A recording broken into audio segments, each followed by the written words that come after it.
Thank you for joining us. We have two very special guests here, and we will allow them to introduce themselves before we get started. Ladies Okay. first. Hi, my name is Han. And my name's Bernard. And we met Herman about 2 years ago. And the things that he shared with us about our relationship really changed things.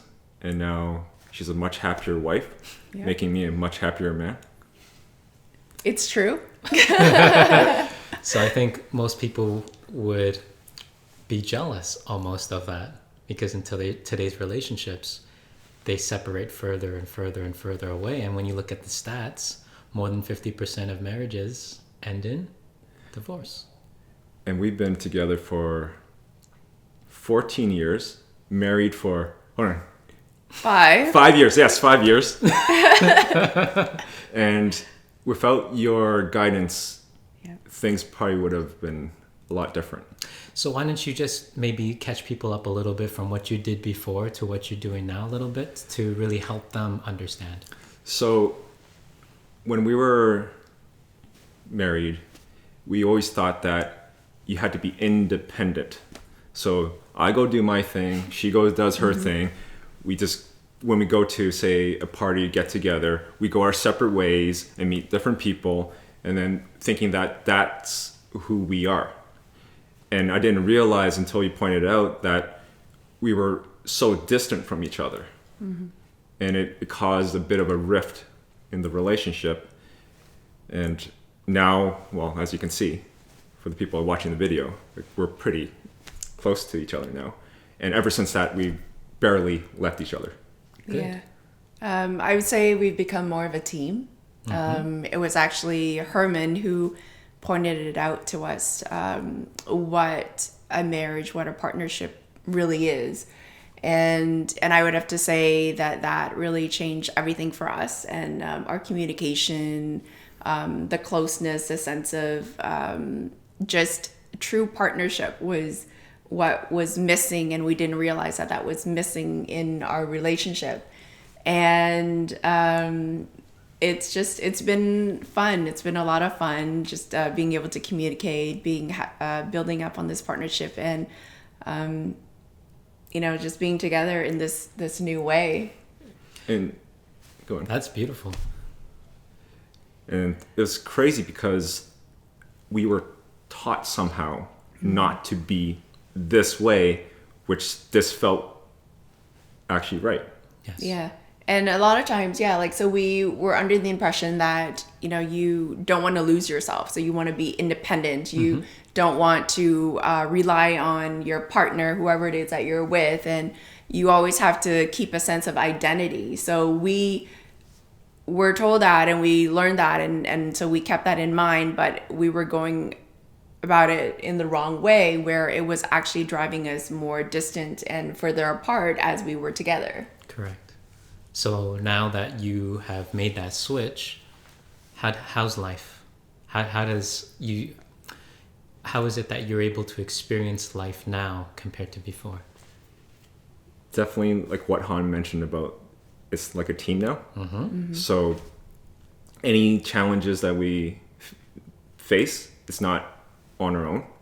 So now we tackle everything together, making things way easier.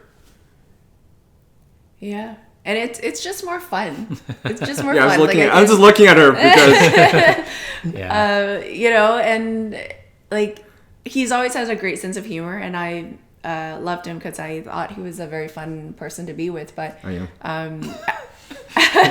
but as we've grown closer, Yeah. I can just spend the whole day with him. And like 2 days ago, I took time off work, and that was all we did. We just hung around each other, and That's beautiful. we talked and just have great conversations, even after being together for 14 years. That you still have that sense of excitement. That's so beautiful. So to the average watcher, listener, whoever that's listening to this, let's say they are in where you were. They have questions, they have concerns, they have a few troubles, they have a few obstacles.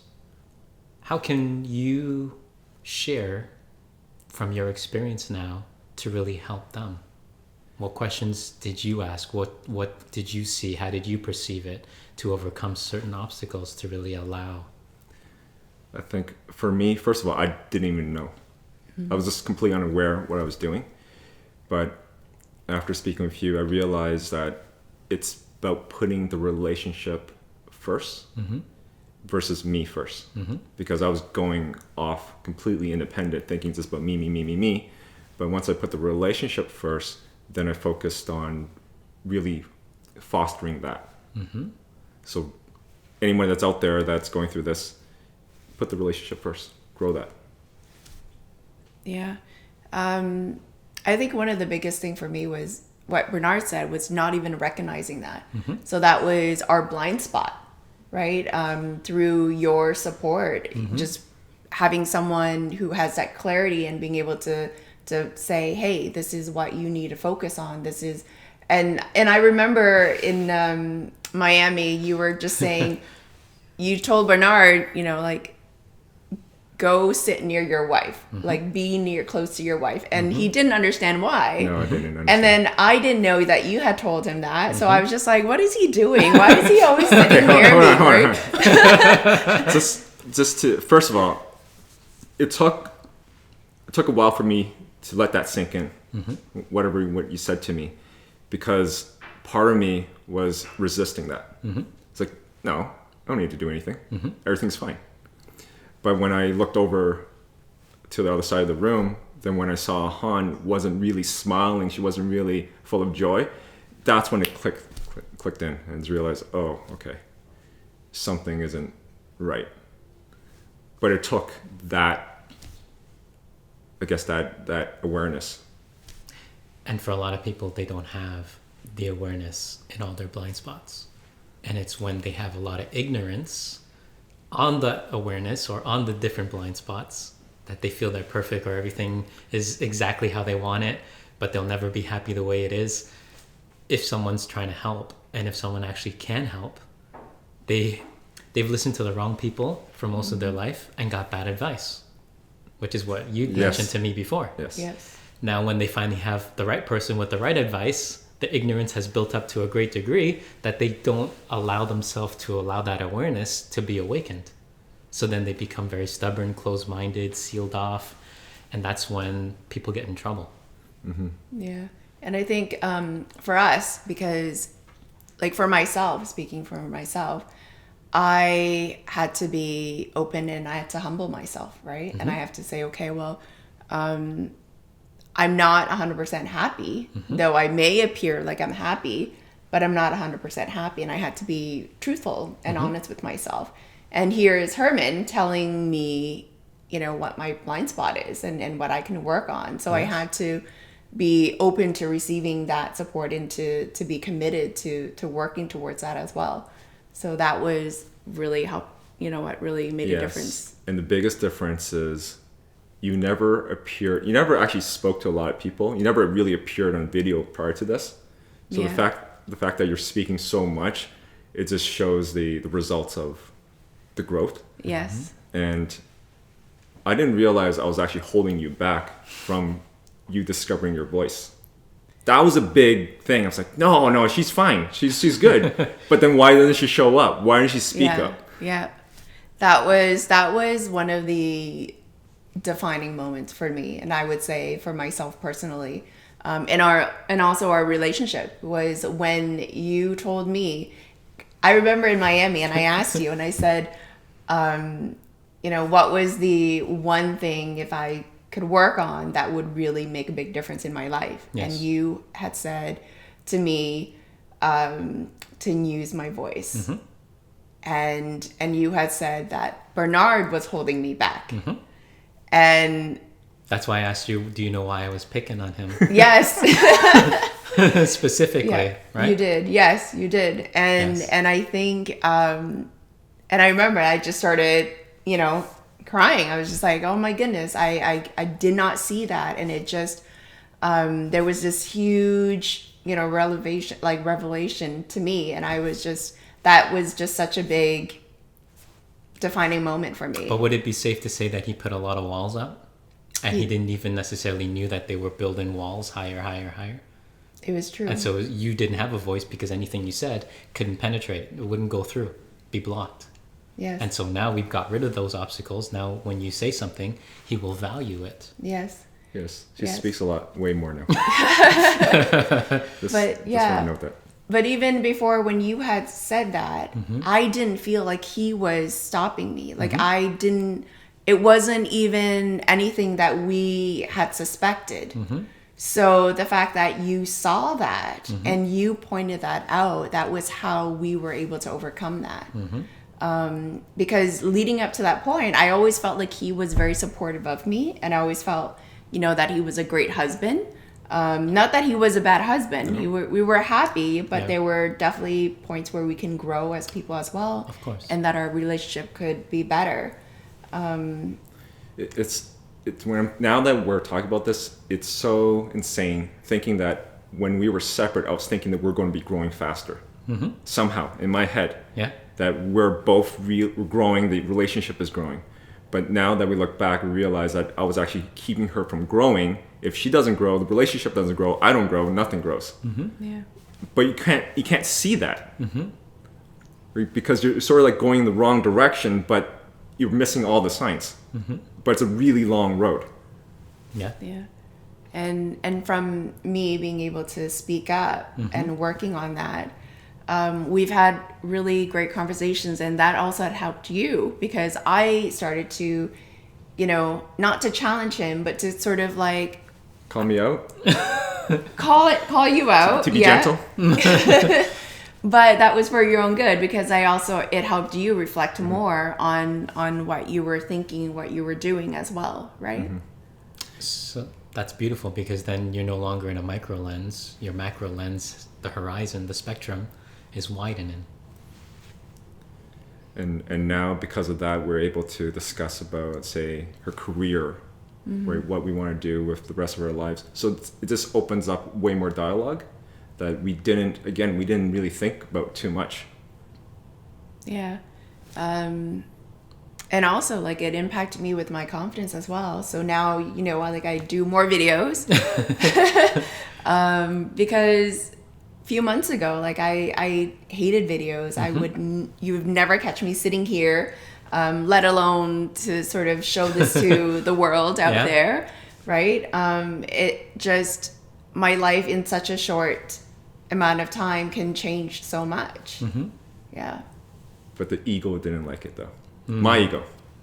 That was the big. So maybe you explain that a little more in depth for the average listener. Okay. So once Herman told me what was going on, I didn't want to believe it because in my head, everything was quote unquote perfect.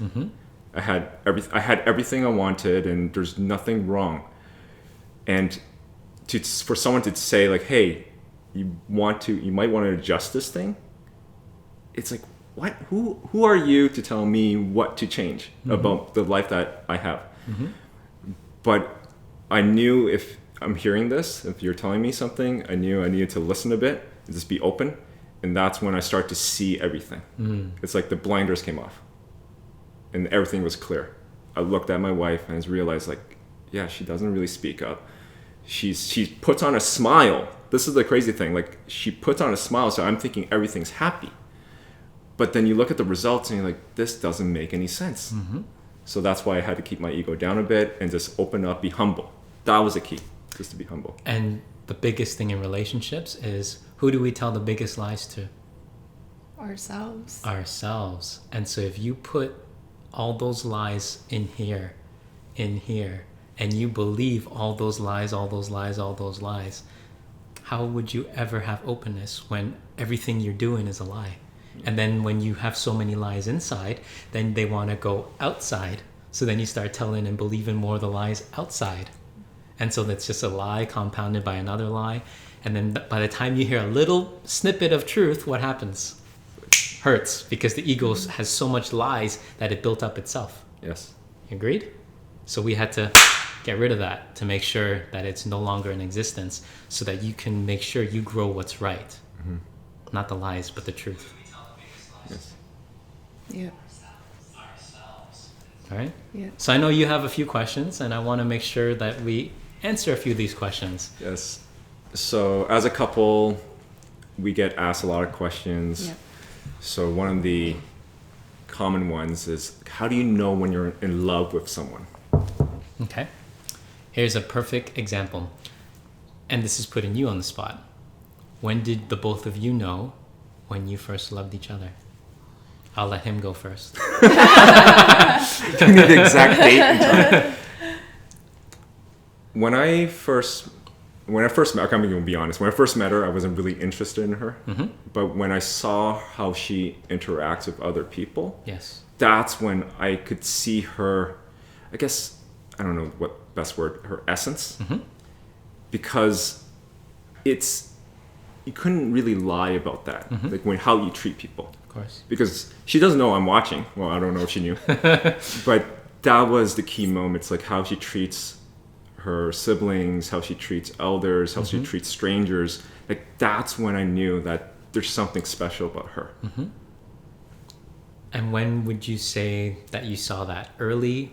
Because you said 14 years, correct? Yes. Mm-hmm. So Fairly early. mm-hmm. It was when we were dating, maybe within the month or so. That's when I realized that she's a really, really good person. Okay. Han? I don't know if I can pinpoint like the moment that I knew I loved him, but I knew the point of when I saw him differently from like a friend Mm-hmm. to someone that I would like, that I'm romantically interested in. Mm-hmm. So I remember that moment. We were going out, we were walking to a restaurant, and he was conversing with my brother who was visiting from another city. And I was behind them, so I was sort of observing them, and just to witness how kind he was, because he was always a very nice guy, but just how kind he was, and just the way he was speaking and supporting my brother, it just really warmed my heart. And I was just like, wow, like Bernard's a really good Yes. guy. Yes.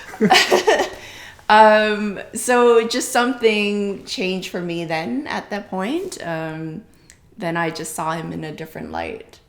But do you see the common theme of how you treat people? You saw Yes. how someone had the good heart, the good essence, and how they treat others.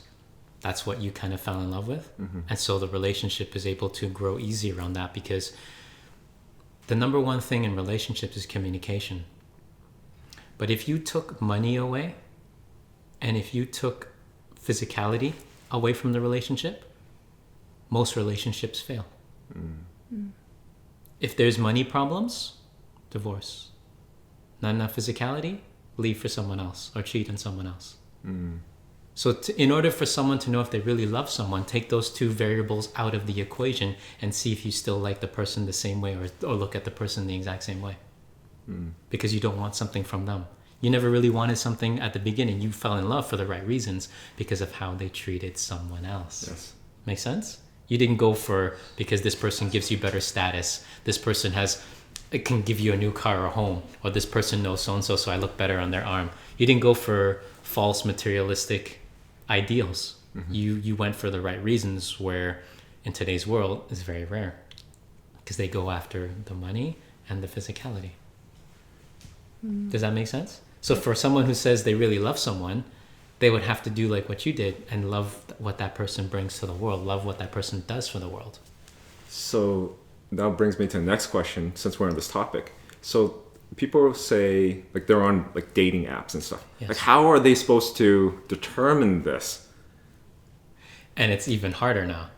It's never been harder in the dating world, because before, towns were smaller. Before, you knew the reputations of families easier. Before, you knew in general by the surname where they tend to come from. But in today's world, everyone's in the melting pot. Everyone doesn't know where they come from. Everyone comes from different country, different areas, different cities. And now that you're online, different parts of the world. So it's like, how do you know the reputation? How do you know if this comes from a good family? How do you know they have good values? It's very difficult. And so if you're going on like apps or online dating, the first thing you want to establish is like what you establish, that they can be good to other people. And it's hard to do that when you can't see it with your own two eyes. That's why when people meet in person after months and months of typing or back and forth, and when they finally see each other, a lot of times it's a letdown. Because the image or the picture they used on their profile is not what they see in front of them. It was from the teenage years, and here they are in a different form. So you got to be careful with that. Secondly, when you go through it, you have a false ideal of what you image that special, perfect person in your head to be this person. And we put false hope and false ideals and expect this person to live up to it. And that's something we can never do, because we have to accept the person for who they are and what they bring to the table. But if we are constantly putting and bringing all these false lies and ideals and imposing that onto people, we will never be happy, because that person can never live up to your false ideal of what you created in your head. So go in without any expectations. Of course. Are there any like questions they could ask that will reveal some of their nature that you can share? Here's the thing. Most people think communication is just questions and verbiage. 90+% of all communication is nonverbal. That's why it's so difficult with apps and online dating, because you're trying to communicate and pick up on communication signals, but everything is just on text, on type. So how can you pick up something on text or type when so many text and type have been misinterpreted? So we have a friend, and he's, really great guy, great person, but this friend is always being friend zoned. Okay. So what kind of advice would you give this person? Like, is there... This is a common question, but okay. Go ahead. Yeah, because we try to sort of say, Okay, so can you just briefly describe this friend a bit? Because each case is different. Okay. Yeah. Okay. Very good guy, very, career-wise, everything is good on paper, good heart, kind-hearted. Very generous. Very generous. Just nice. Just a really nice guy. So he would always say, nice guys always comes last. Finish last. Exactly, Yeah. finish last. So is there any truth to that, or what's... No. When you see someone save a puppy on the street, and let's say that was a guy, would you say that guy finished last? No. Why? He did what's right. He did what was right, but also what was necessary. When you're going in a relationship and you put someone on a pedestal and you're going after the wrong type every single time, how do you expect to win? That's a perfect example. Let's say you only make $20,000 a year, but here you dream of a supercar that costs $4 million. In your entire lifetime, can you make enough to order and buy that car? No. Never.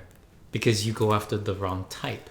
You have to know what type it is that you're in the category, and then you don't put anything on a pedestal, so that you can open more doors of communication, open more doors of angles, open more doors for us to break through our restrictions. Because here's the thing, as soon as you start believing that nice guys finish last, guess what? You will finish last. As soon as you believe that everyone else can be happy but you will never be happy. As soon as you believe that everyone else has something that you don't, you will never have that. Because you believed something that was untrue, the lies again. But now what happens if he sat here, broke through all those lies, everything was laid out for him, no sugarcoating, and what if now he was able to break through that and then become that person that's not always believing these lies that are untrue? Okay. Yeah. Do you think that they would have a chance? I think he'll have a chance. I don't think he would like to sit here and get grilled. But I think it would be good for him. Yeah. All right. I'll let him know. Because don't ever think or believe the lies. Don't ever think because you're nice that you finished last. As soon as you accept a lie to be true, and as soon as that belief has set in, you already lost. That's a promise. Because if we can change what we believe in, if we can change and make sure we stop lying to ourselves, and we change how we approach that. So if we radiate energy of the positivity, and yes, we believe in ourselves, yes, we're confident that we are a good person, yes, we are confident that we have a very good job, yes, we are confident that we'll be good to somebody, and you radiate that, Do you think it'll be hard to find somebody in the world when none of that is existing more and more? It's diminishing. No, it would be very easy to find somebody. But you see, here's the problem. Everybody in this world wants to fit in. But when you fit in, who gets paid the most, or who gets revered the most, or who gets the most amount of attention? The ones that stand out. So if you're getting friend zoned, stop trying to fit in. You have to stand out. Okay. Not true? It's very true. Wow. I feel like giving him a call right now. Hey, let's put him on the call. Let's get some questions answered, right? So, but do you understand? Does that make sense? That makes so much sense. And you see how so many couples negate themselves from being happy because they chose the wrong person, because when they chose the person, who they were at that time was not fully mature to who they are now. And so they almost did a disservice because they didn't have enough tools developed at the time and sharpened those tools to grow the relationship. Since we're mentioning that, another question that we get asked or they talk about is that we're both really into growth. Okay. Okay, I don't know what else to call this, but we're both interested in growth and we're willing to grow. Yes. What if you're in a relationship where your partner has no interest whatsoever? Yes. What happens? Well, each case is different because each person is different. They have different qualities, likes and dislikes. But once we understand that, we never should force someone to do something just because we said so. When you look at school, and let's say the teacher is telling you, you should do this, this, and this. But let's say you look at the teacher and the teacher can't even do what it's telling you. Can you believe to do it? Would you listen to do it? No. If your parents are telling you don't smoke, and here they are, chain smoker every day, and that's all you smell in your house, would you listen to it? No.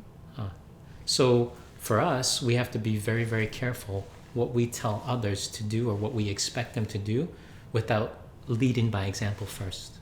So when you're in a couple, if there's something that you want to change, you want to do, you can create some dialogue, plant a few seeds and say, I do this because of this. I do this because of this. But it's also the delivery. If you just went up to somebody and says, you should do this, and this is why, was someone going to listen to you? No. Because a lot of people, they don't necessarily give the explanation why, and they just expect you to do it just because they said so. And in relationships, that is not a win-win formula. You have to lead by example first, and then when the questions are asked, or you ask certain questions, or certain people are curious, then you share with them bit by bit why you do this, why this is important. But you have to have experience first, and no one wants that. Okay. Because remember the 3 ways that man acts wisely or woman acts wisely? First is imitation.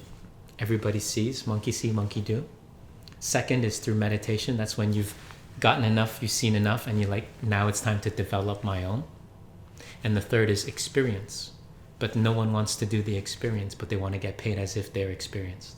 They want to get the happiness as if they're experienced.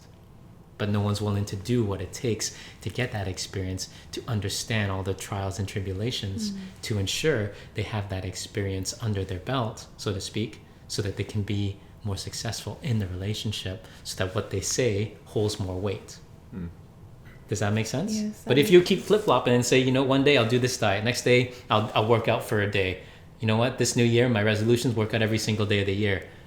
You only work out one day, January 1st, the rest of the year, you never worked out again. So is that person going to listen to you or trust you or believe in you?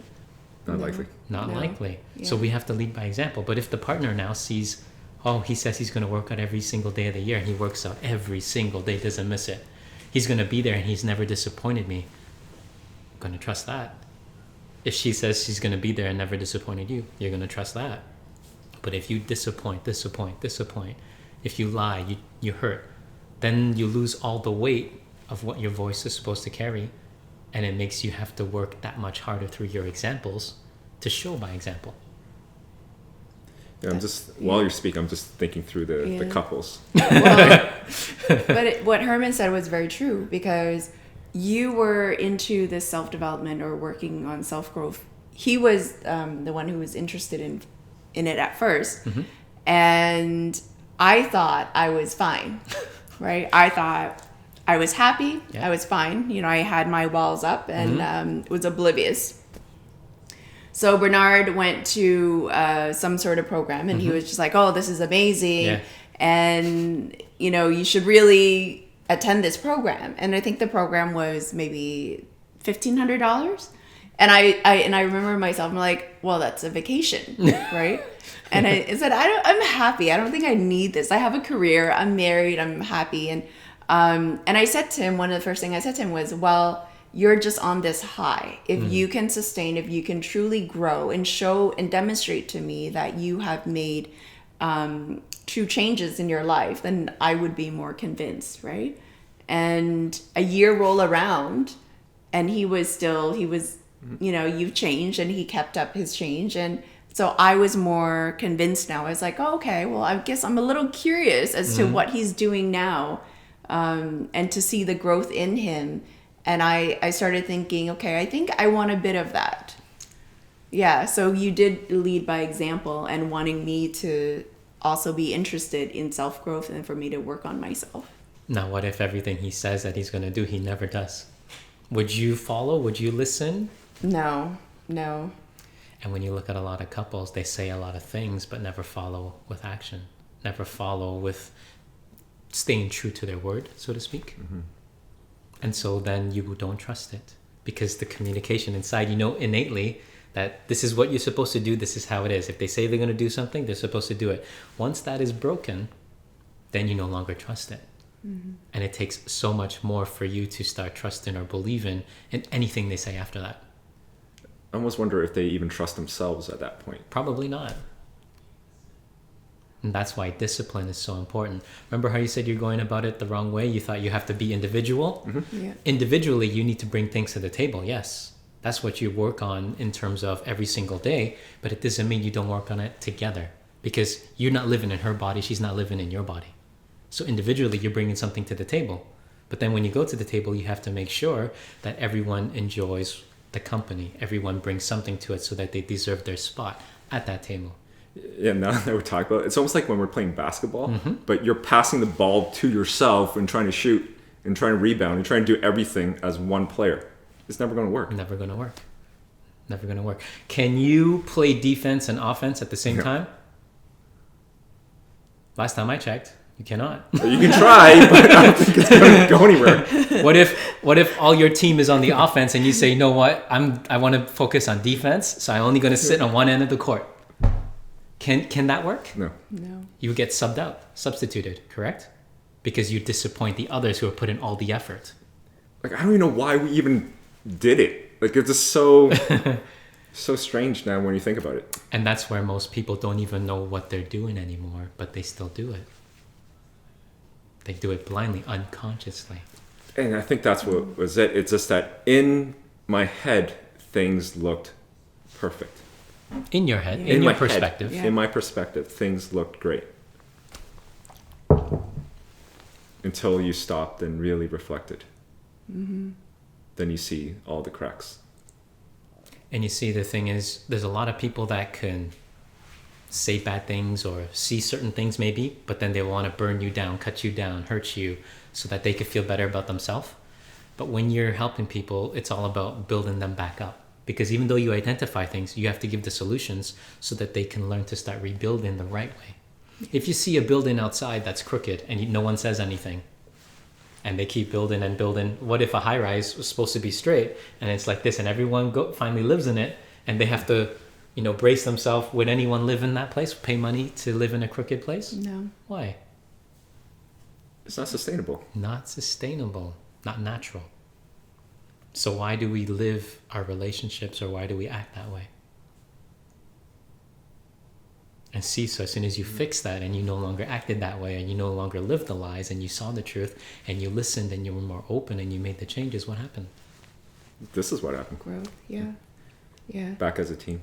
Yeah. And I think what really helped us was that you gave us direction on what we needed to do. So you didn't just sort of point out, hey, this is what you're doing wrong, and kind of left us there to come up with our own solution. Like, you were just very clear as to what we needed to do in order to grow as a couple. Of course. Because a lot of people, they claim they're gurus, say they're masters, say this.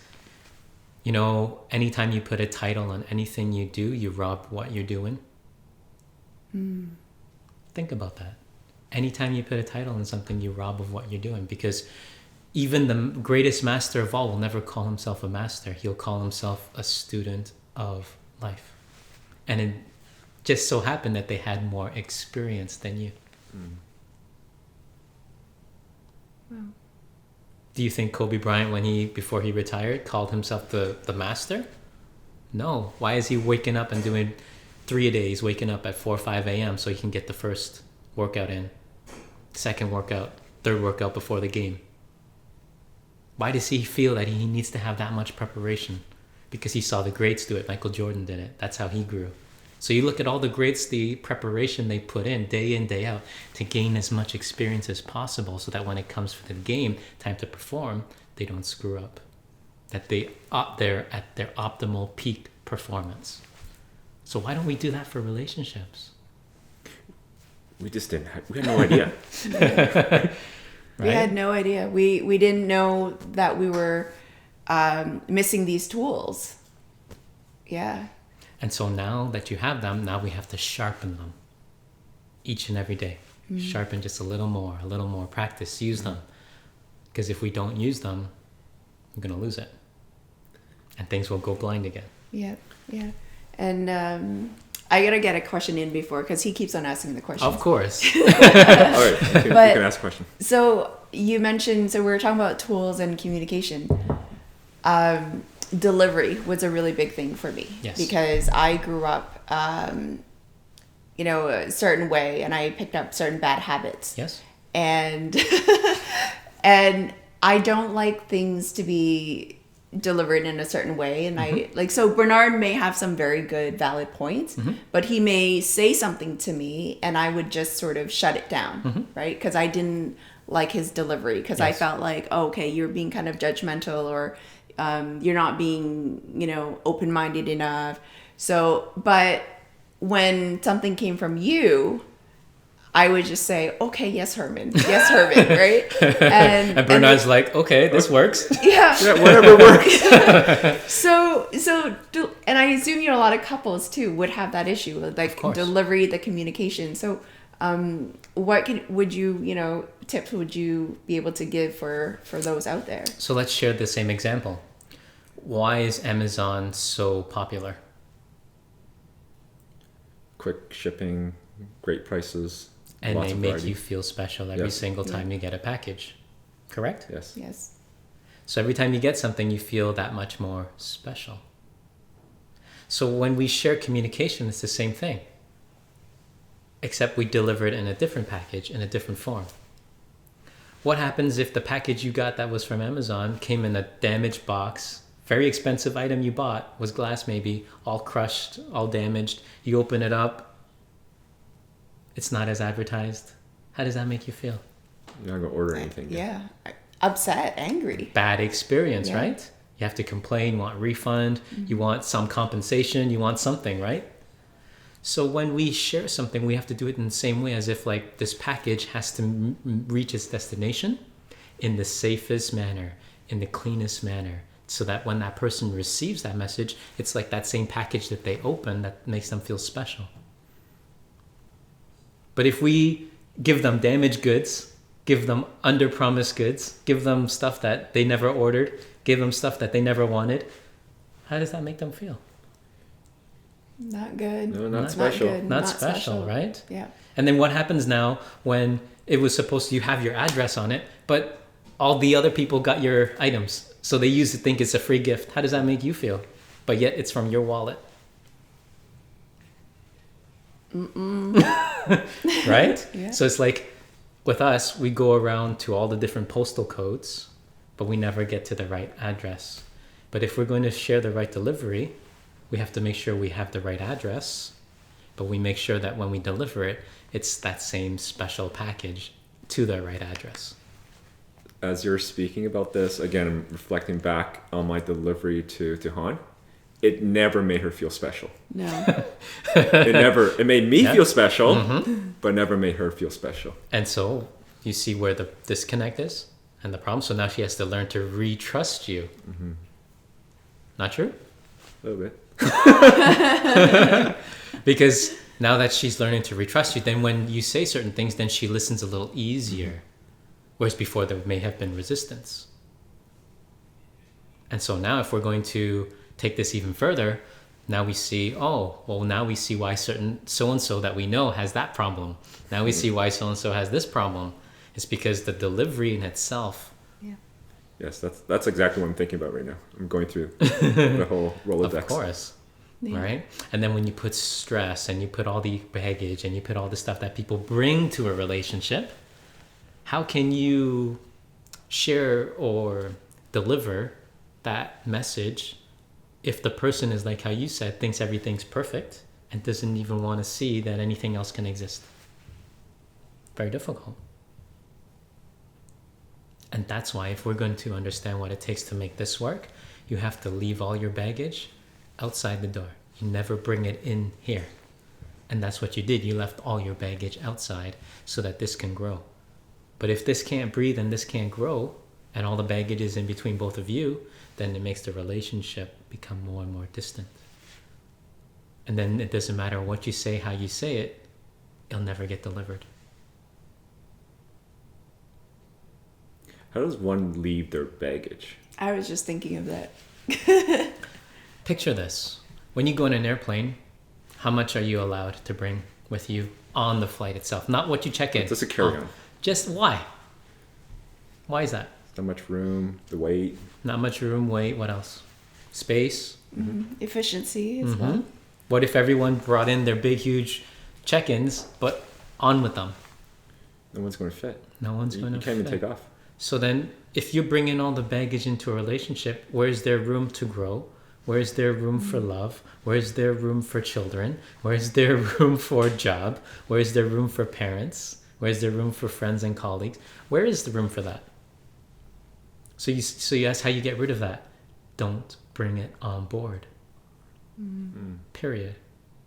If you know you have it, and if someone's telling you you have it, you need to make sure that it does not go with you to your next destination.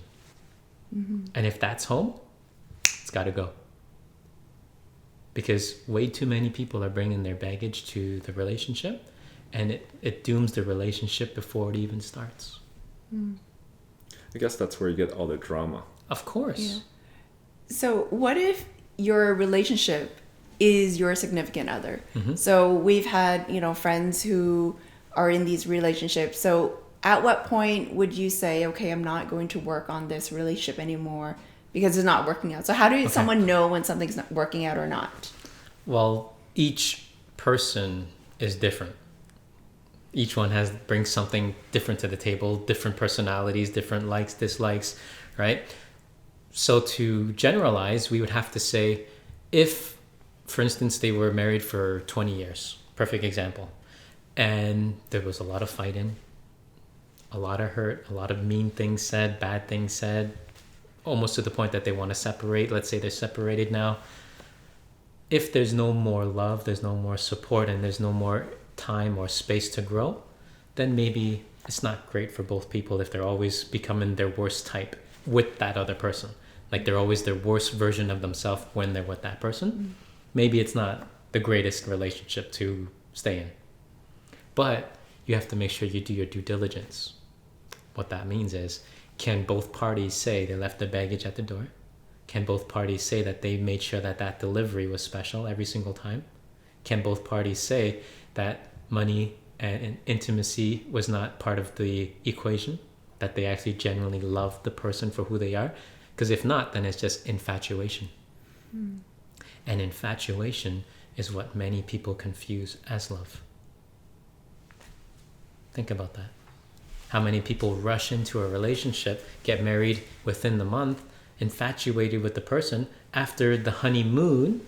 Remember, moon wanes, right? So here's the full one, always will wane. So that's why I don't like that word when people say honeymoon, because that's the happiest time you're married, and after that you're no more because everything went away. So that's why we have to make sure it's never out of infatuation that you rushed in, because it's always said that fools rush in because the infatuation was not based off of a solid foundation. And if there's no solid foundation, there's nothing to build on or grow. I was just thinking about that. Like when people say they're in love with that person, there's no, if they don't understand infatuation, they just treat it as that feeling, and you feel so high. It's like, this is the best thing in my life, so yes, let's get married. Yes. Because they think that's the next part of the evolution. That's what everyone else did. Yes. All right? And now, So-and-so got married, so you know what? I feel I need to. So-and-so had a kid, so I feel I need to. So-and-so went there, I need to go live there. And it's like they're imitating everything they see. Mm-hmm. So then they meditate on that. So they imitate more instead of getting their own experience. Get rid of the lies. Get rid of all the things, the baggage that's holding them back, so that they can see and break through all the things that they've blocked themselves from seeing. So when someone, let's say, we're talking about baggage still, Mm-hmm. right? So we see in a lot of people nowadays, like they go through mental health, like Yes. suffer from depression, Okay. anxiety, and all that stuff. So that would make it harder for them to leave their baggage, Correct. would it? Correct. And so should you work on yourself, or how can that person be supported in a relationship? Or Are they in the relationship? yes. Okay, so let's say hypothetically this person has a lot of those demons inside that they fight, so to speak. Yes. And then they're in the relationship. How long, hypothetically, would you say that they're in this relationship for? I think like they've been there for about 3-4 years. Okay. Yeah. So the person that they were with knew who they were and what they were getting into before, Yes. correct? Yes. Okay. We have to just be very cautious when we're going through that. Here's why. When someone has a lot of illnesses, mental, physical, spiritual, whatever illnesses they may carry, it's called a dis-ease, which means something is not proper, something's not balanced, you're not easing into a situation. Everything becomes distressed. Follow so far? Mm-hmm.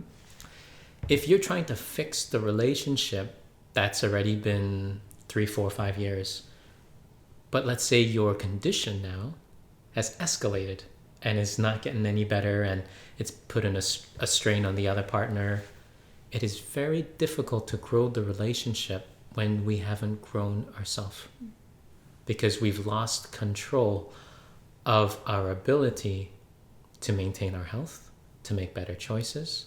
That's why we have to make sure when we're growing up, we don't waste what we have.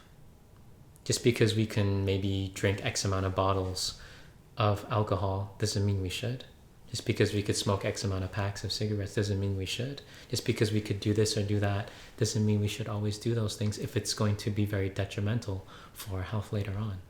We have to be very cautious at the beginning what we choose to allow ourselves to do, because every action has an equal and opposite reaction.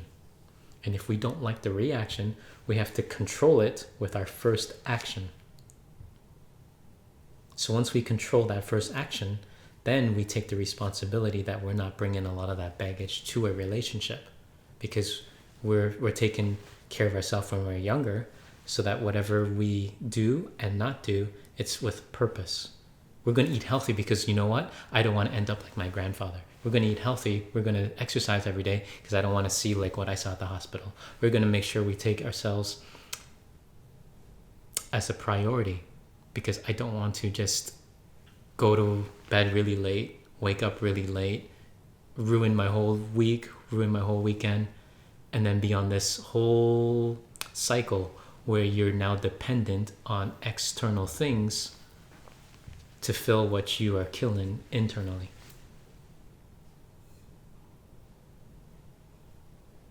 Makes sense. Now, yeah, you have another question? Because I have another question. Okay, you go. Say we know a bunch of single people, Yes. and they're looking for Mr. or Mrs. Right. So, or some actually think that they're going to be single for the rest of their life. And is that, like, how does that work? So what do you mean, how does that So, work? is it true that everybody, or certain people that will just be alone for the rest of their life? Or is it because they're blocking something? It all depends on what they have done in a previous life, what they have done in this life. If, let's say, in a previous life, they abused women, treated women like dirt, never cared for them, but just used them for whatever pleasures or whatever they felt like, and treated them as if like they're not human.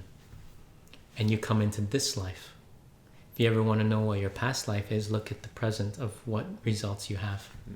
So if it's hard for you to find the right one, or for someone to care for you, or for someone to be loyal to you and all these different things, well, it's because you've done that before and you have to experience what someone else felt on your behalf.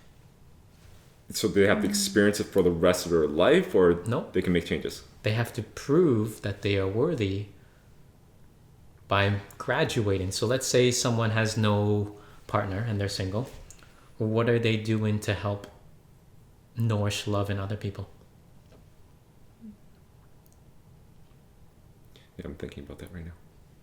A lot of people who are single don't nourish a lot of love with other people. It's like they feel sorry for themselves. They play victim, and they feel almost as if it's just better to be single because they chose the wrong people to spend time with, and those people brought too much baggage, and they became involved in too much of that baggage. Remember, the actions, again, we have the choice of who we want to spend time with. We have the choice what we want to bring into this relationship. We have the choice whether or not this is the right person. Everything's the choice. But if we cannot control now what we've done in the past, then in this time, in this present, we have to make sure if we don't have enough love, are we giving it? If we don't have enough, say, family, are we making others who don't have family feel like they have one? Always give twice as much than you receive. Always. That's the golden rule. That's why you have to listen twice as much as you speak. Use your ears and mouth proportionately. See, everything you're saying makes sense. We just don't know. So we have 2 eyes, 2 nostrils to smell, 2 ears to listen, 2 hands to touch, right? But why only 1 mouth? But when you go to a restaurant, people treat as if they have 2 or 3 mouths because they're chewing and talking, right? So why is it we only have 1 mouth?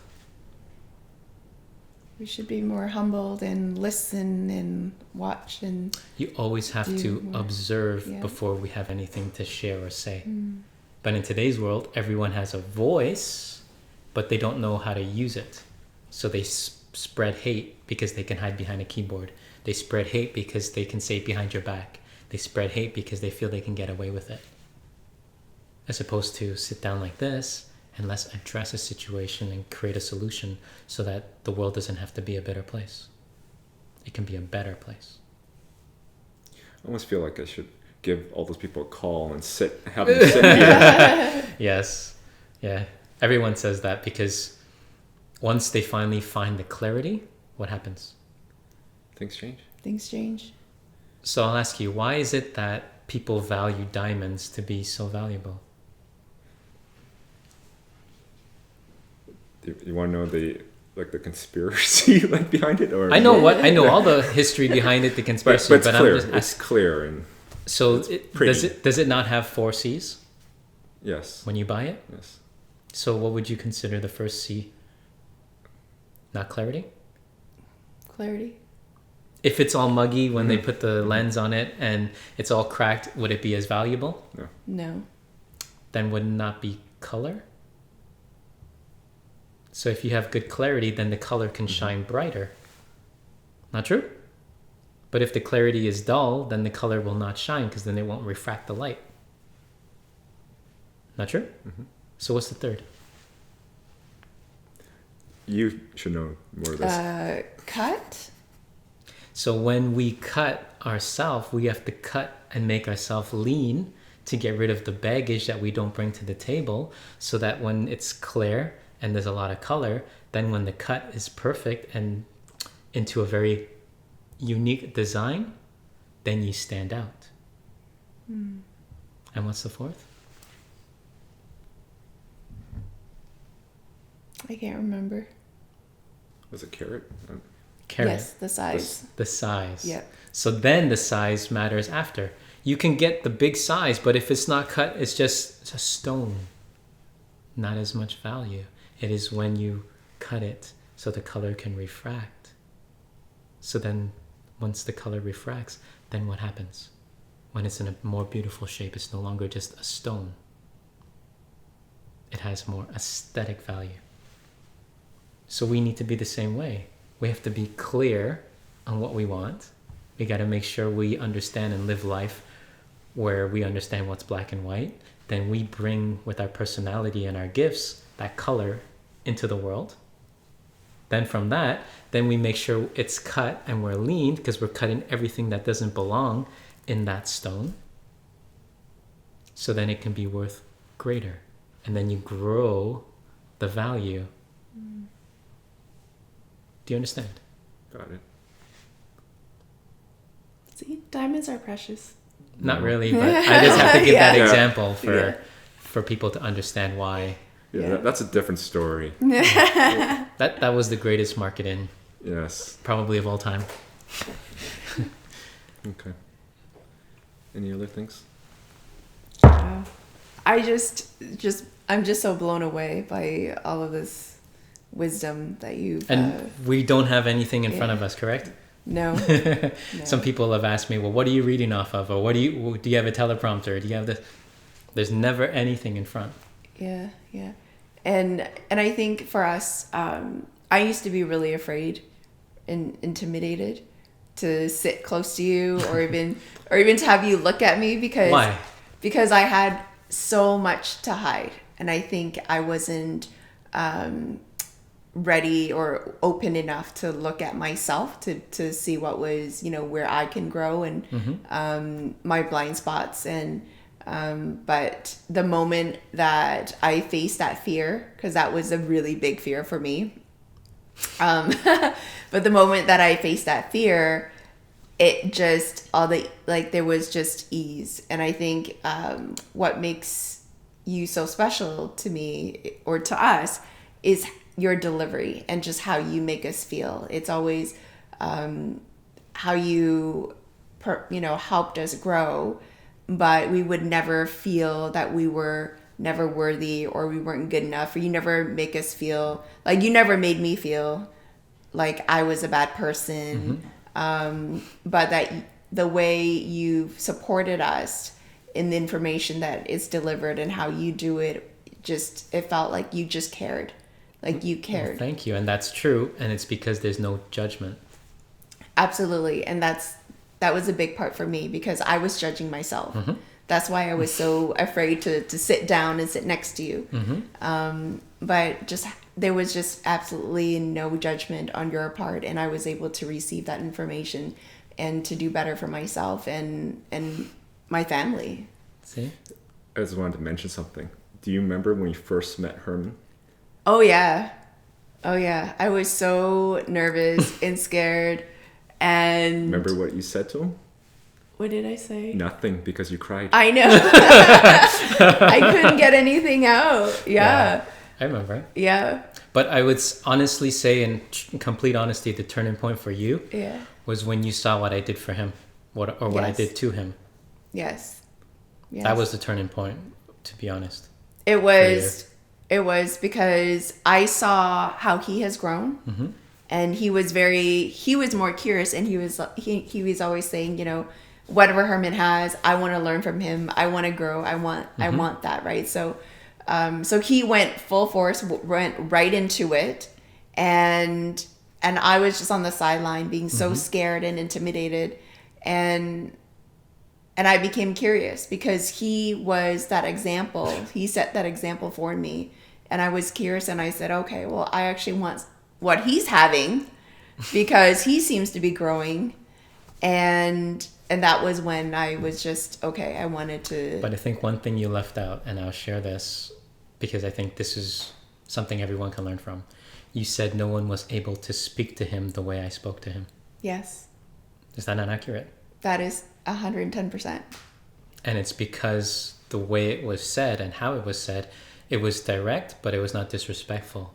It was direct, but it was non-judgmental. It was direct, but not critical. Does that make sense? Yes. And people don't know the difference, and so they always blur the lines, and they always become judgmental, critical, disrespectful. So is the person going to listen? No. Never. And so I think that's very important for us to learn, that if we can show that it works here, then it shows that we're all capable. Yes. If it could work on me, because I gotta admit now, it's okay, and I admit now, I'm very stubborn. Nobody can really speak to me. Yeah. Nobody can get through to me because I thought I knew it all. Yeah. So to have someone like you actually speak, like bring stuff up like that, that's kind of sensitive and personal, and not reject it. I mean, it hurt a bit, but not reject it, not resist it. That says a lot. Yeah. Because, well, I know these people don't know me, but you know me. Yes, I know him. It's Pretty well. very hard to get through to me. Because I always think that I know more or know better. And would you say that the average person out there is probably the same way? Probably. I think yes. Yeah. I would say so. But you see, you got out of your own way. So look at what happens when we get out of our own way. We can actually be happy. Yeah. It does exist. It does. It does exist. Yeah. We're just so different from where we were.